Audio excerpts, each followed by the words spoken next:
આજે અમે MNS ટાઉનશીપની અંદર એક નવતર પ્રયોગ દ્વારા જનજાગૃતિ લાવવાનો એક શુભારંભ કર્યો છે.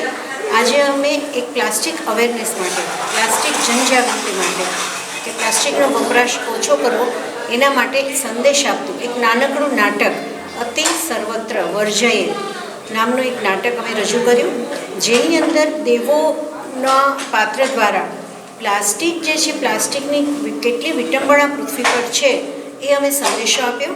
આજના આ નાટકમાં લગભગ 300 જેટલા પ્રેક્ષકોએ આ નાટક નિહાળ્યું અને 300 માઇન્ડ સુધી અમે પહોંચી શક્યા, એનો અનેરો આનંદ છે. આ જે પ્રેક્ષકો હતા એમાં શાળાના બાળકો, આજુબાજુના ગ્રામ્યજનો, અમારો ગુજરાત પ્રદૂષણ નિયંત્રણ બોર્ડનો સ્ટાફ તેમજ MNS ઇન્ડિયાનો સ્ટાફ સામેલ હતો.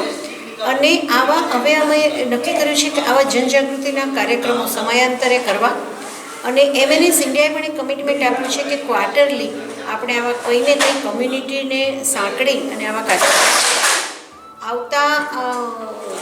આવતો જે કાર્યક્રમ છે એમાં અમે નક્કી કર્યું છે કે અમે બીચ ક્લિનિંગ અને સાથે સાથે બીચ ઉપર જે આપણી ગુજરાતની વિસરાતી જતી કલા છે ભવાઈ, એ ભવાઈ દ્વારા અમે પર્યાવરણ જાગૃતિનો સંદેશો ફેલાવીશું.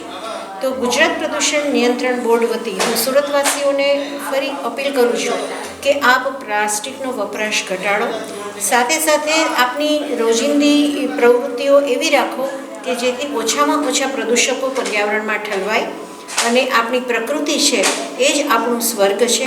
તો આપણા સ્વર્ગને આપણે જાતે બનાવીએ અને આપણા પોતે આપણા ભાગ્ય વિધાતા બનીએ.